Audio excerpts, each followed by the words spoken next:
Zeph calling in from Illinois. Zeph, what's up? Hello. Thank you. Hey. Thanks for taking my call, Dan. Thank you, Keith. What's up, I did Zeph? have a question. What can we do for you? Yeah, go for it. Yeah. Well, I think this follows after what he was saying. I really had questions about like what the thought is about the nature of the soul. Now, to give context, like I was a Christian for years, and now I'm not. And I was wondering, like, you know, if there's this contingent on belief, why is it that God didn't, you know, take me earlier? But it goes further than that because, you know, my dad had a stroke, and he is a vastly different person after the stroke as he was before the stroke. And I was wondering, like, in terms of the soul, like, is his soul like the person that he was before? Is it the person that he was after? Is it some combination of those, or is it some like unknown? And what does that mean in terms of salvation or heaven or hell or the afterlife? That's the part that I'm kind of confused about. Yeah. Well, I'll just say up front, I'm the wrong kind of Christian to ask these kinds of questions about who's saved or who's not or who's in or who's out. Because in my view, a very radical view, which by the way, is a Christian view. I mean, believe it or not, for the first 400 years of church history, the majority of Christians embraced something called universal reconciliation or apokatastasis. And it was only after Augustine that the doctrine of eternal torment started to gain traction. So, but again, for the first 400 years, if you were a Christian, you were probably someone who believed in universal reconciliation or ultimate reconciliation. And in that view, I have to clarify, it's not the view that nobody, quote unquote, passes through the fire. It's actually the view that everyone does. Everybody, good, bad, Billy Graham, Mother Teresa, you, me, everybody. We all pass through the fire, but the point is that the fire is a metaphor for sort of like this post-mortem process that everyone would go through. And the point and the purpose of that process is only to bring us to the place that we can share, in God's holiness and righteousness. So it's not torture. It's not just pain for the sake of, pain. That's not what it's about. It's more of a refining. Paul talks about this idea, right? All will pass through the fire. And if there's gold and silver and precious stones, those will be revealed. Wood, hay, and stubble will be burned up. And then he says something shocking. If you go through the fire and there's nothing, there's no gold, no silver, no precious stones, it's all wood, hay, and stubble, and it all burns up. He says this, yet all will be saved, and even as those who pass through the fire. So, and that's just one verse. There's many, many verses that most of us don't see as Christians because no one ever points them out to us, or we read them and we go, "No, I can't mean that," and we move on. So there, in my view, there is no being saved or not being saved. Everyone is quote unquote saved if what you mean, because what I believe is that everyone is already connected to God and always has been. And so when you die, you'll continue to be. There is no separation from God, whatever God is. And something that's really helped me, I'm going to recommend another book. There's a book actually by a guy named Amit Goswami. He's a doctor. It's a book on quantum theory, quantum science. Oh man, we're going quantum, Keith. Oh, we're yeah. going quantum. That's we got to bust open the box. We have a whole breaking case of quantum comes up. Let's do it. Let's do it. Wanted. No. I mean, I hate the quantum stuff. I'll be honest. I hate every single quantum conversation we've ever had on this show. It never goes good. I'm sorry what I'm taking us there. But the book is called The Self-Aware Universe, and it's looking again. It would call it consciousness. But anyway, basing it on scripture, I would point to things like 1 John, which says that God is love, and all who live in love live in God, and God lives in them. And I wish my Southern Baptist pastor would preach a sermon on that. I would pay him money.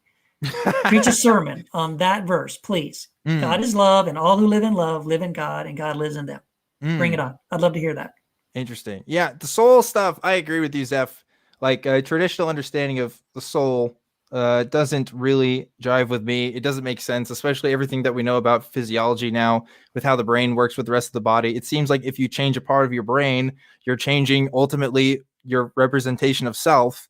And if the soul is supposed to be some sort of representation of self, and that can be changed through physical means, then I don't know what it means to have like a soul that isn't like part of the physical, or if the physical plays so much into who we are, then it doesn't make sense that there's something outside of the physical that is us somewhere. I don't know what that means, and I don't understand when people talk about it.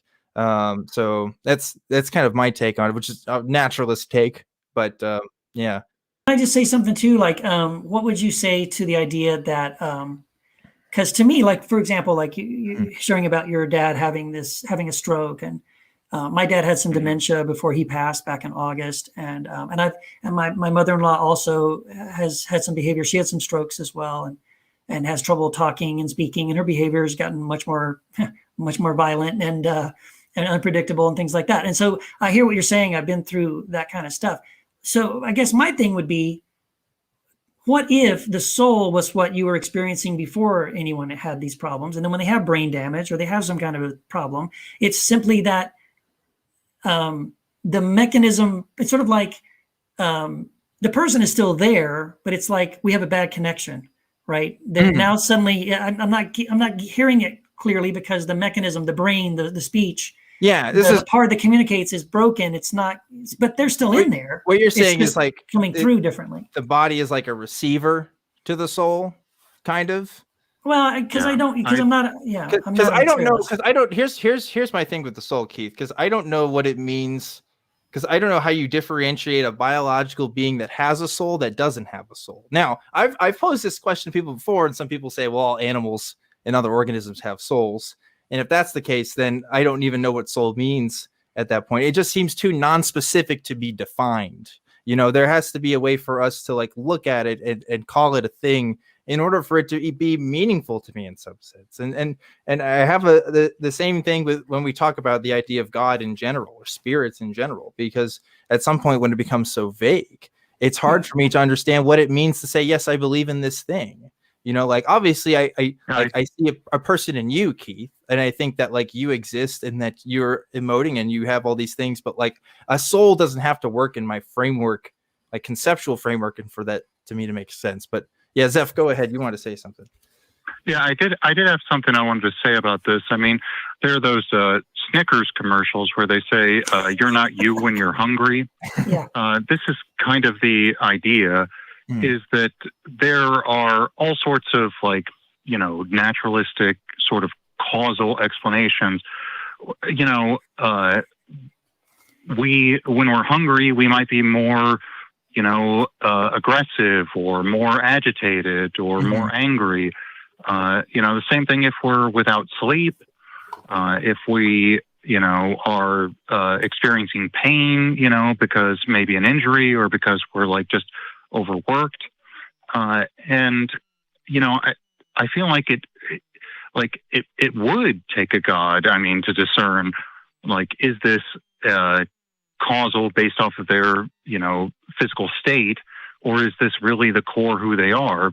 And I feel like that's just an unnecessary thing to add on there. It's just, you know, we kind of are the state that we're in. And, you know, if that means that we're pre-stroke, post-stroke, pre-dementia, post-dementia, you know, pre-conversion, post-conversion, it's just, you know, it's just kind of a recognition that, you know, that's the state we exist in. Right. Yeah. Yeah, I agree with that. Yeah. So help me understand too. What do you feel about the idea of, for example, like human consciousness, right? So as I was a philosophy minor in college, and we spent a lot of time, you know, talking about and studying this idea of like, what is human consciousness? Why do we have sort of this human consciousness, but, you know, deer and, you know, pigs and dogs or whatever don't? And so what is this consciousness? What is this that makes us us in the sense that we're, and so in your mind, is there sort of this sort of a consciousness? Well, but I guess I'm answering my own question. You probably would assume that consciousness consciousness is something that's a manifestation of your brain. Would you say that, or do you think it's something that would exist? I would say yes. Yeah. Well, I can answer that question. I mean, I'm a chemist, but it's like being a chemist doesn't mean that you're a neuroscientist. Right. It's just that the consciousness is kind of this, emergent property. And when you say, this has consciousness, that doesn't, you're really kind of like making a delineation. I know for a fact, I have an outdoor cat, and I know for a fact that outdoor cat is conscious. It will be mad at me if I don't feed it, and it will be out there like waiting for food, and it'll look at me and it will treat me different if I treat it different. I am 100% sure that cat is conscious, but I'm not sure that cat has a soul. I think that consciousness is very much separate from this sort of concept of some sort of core version of the self, that we are either struggling to attain or struggling against. It's just, it seems, kind of undefinable to me.